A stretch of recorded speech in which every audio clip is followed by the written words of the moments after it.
Kia ora Year 11. This is the first video I'm going to do looking at some old MCAT problems, and I've broken them up by topic. So this video is going to have 3 simultaneous equations questions.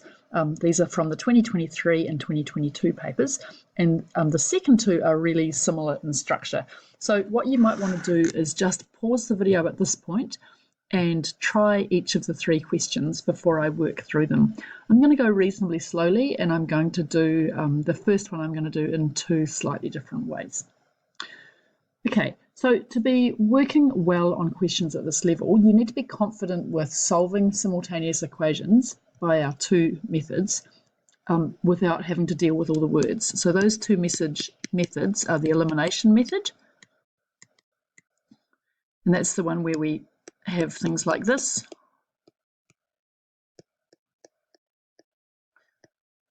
And we are using, I guess, the idea of place value to do things to one or both equations so that we can eliminate one variable. Right? So that's the elimination method. And then the other method that we'll use in here is the substitution method. So substitution is where you might have an equation like this one, and then you have a second equation where you can take y and just substitute it in to the first equation. Okay, so let's look at the first of these problems. At a certain point on a 1,200 kilometre road trip, 1/4 of the distance already travelled is equal to 1/6 of the distance remaining. So you can do this one actually without simultaneous equations, or you can do it with simultaneous equations. If you're confident, I think you probably will do it without simultaneous equations. I'm going to do that method first, and then I'm going to show you how you can do it with 2 different variables. So we've got 1/4 of the distance already travelled is equal to 1/6 of the distance remaining. So we can say let the distance travelled be x. And that means that the distance remaining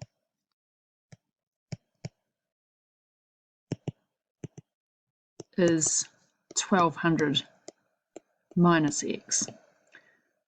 So what we've got here is we've got the 2 things both in terms of the distance travelled.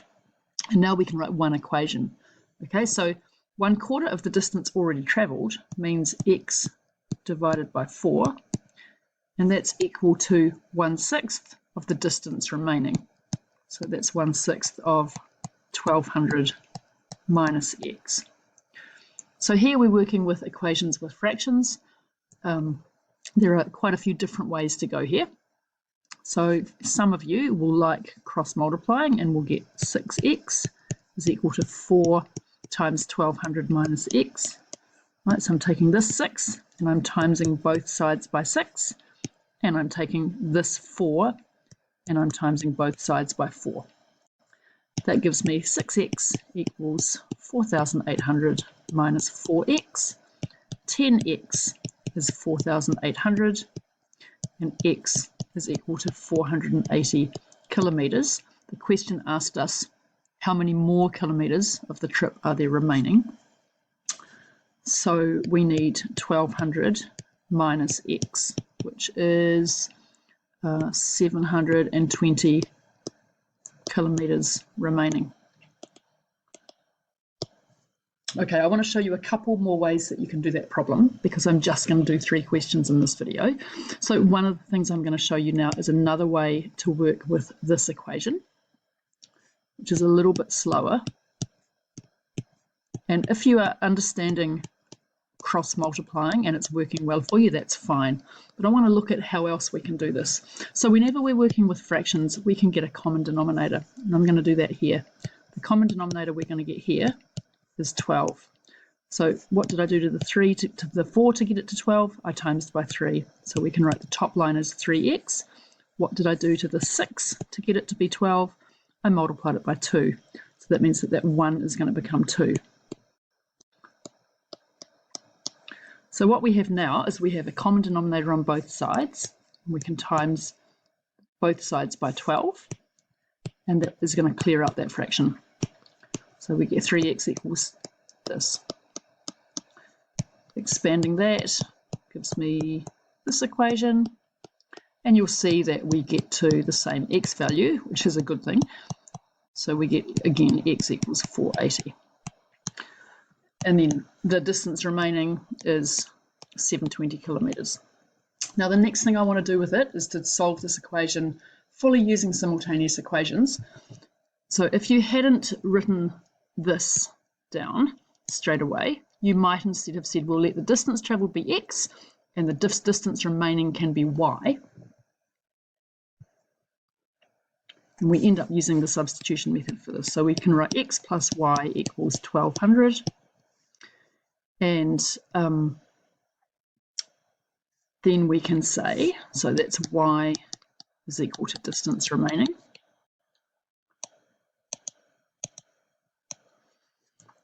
And next we can say that 1/4 x is equal to 1/6 y. That's from the words about 1/4 of the distance we've gone is equal to 1/6 of the distance we've got left. Now we can use the substitution method to give me y equals 1200 minus x. So you can see that when we do the substitution method, all we're really doing is slowly getting to the point that we got to straight away in the more efficient method. Right, so we're taking this, we're rewriting it like this, and now we're going to go and substitute it in here. So we get back to where we got to in our equation set up earlier. And any of those methods is fine, right? We end up with 720 kilometres left. Let's look at the next two problems. So I'm going to do one of them really slowly, and then I want you to try the next one. We've got a farmer, and the farmer has a shed with sacks of potatoes. Some of the sacks weigh 20 kilograms, and other sacks weigh 50 kilograms. And there are 60 sacks of potatoes in the shed, and the weight of all of them is 1,500 kilograms. So we have to calculate the weight of all of the 20 kilogram sacks and then the total weight of all of the 50 kilogram sacks. So again, I'm going to start by defining x and defining y.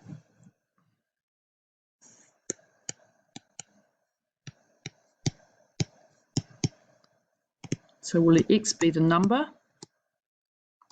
of 20 kilogram bags or sacks.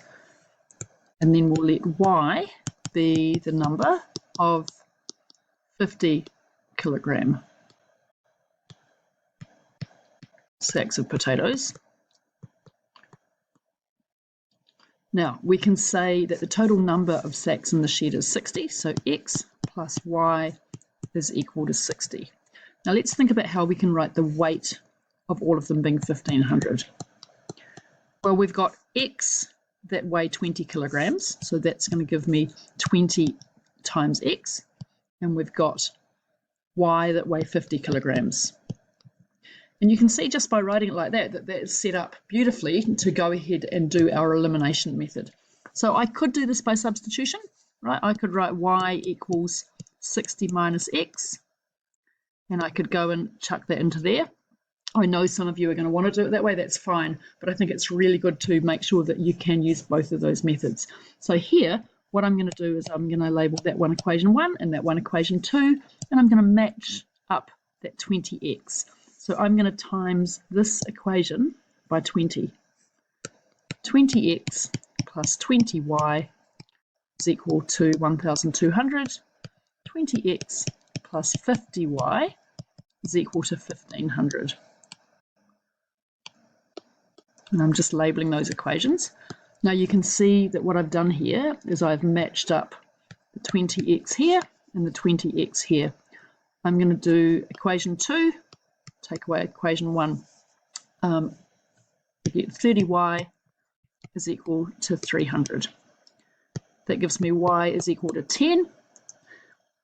We know that altogether there are 60 sacks of potatoes, so we have x is equal to 50. And now it's really easy to work out the weight of the two. So the total weight of the 20 kg bags is 50 times 20, which is 1,000 kilograms. and then the total weight of the 50 kilogram bags is 10 of them, and they weigh 50 kilograms each, so that's 500 kilograms. Okay, so the 20 kilogram sacks, 1,000, and the 50 kilogram sacks altogether weigh 500 kilograms. Right, let's go back and look now at the last of the three. So you can see it's very similar, but this time it's about a bank robber who drops their bag and it's got some $20 and $50 notes in it. There are 40 notes in the bag, and the value of those notes is $1,700. And again, we have to calculate the value of the $20 notes and the value of the $50 notes. So I'm going to do this one very quickly. So X is going to be the number of $20 notes. So notice that even though I'm doing it quickly, it is still worthwhile to write down what your X and Y are so that we know what's going on. We've got X plus Y is 40, 20X plus 50Y is equal to 1,700, right? So that's the value of the banknotes, right? The X's are worth $20, so that's where the 20X is coming from. That gives me 20X plus 20Y is equal to 800. 20X plus 50Y is equal to 1,700. Subtracting one from the other gives me 30. Y equals 900. There are 30 of the $50 notes, and that means there must be the other 10 are $20 notes. So the $20 notes are worth, what have we got? 10 of those, $200, and the $50 notes, we have got 30 of those are worth $1,500. So there you go. Actually, that one, just before everyone shuts down their YouTube, I am going to do that one by substitution, because substitution's fine on this as well. So here we can say Y is equal to 40 minus X, and we're going to take that and we're going to substitute it into that equation. So 20X plus 50 times 40 minus X equals 1,700. Just give myself a bit more room. What do we get? Well, we get, expanding that, 20X plus 2,000 minus 50X equals 1,700.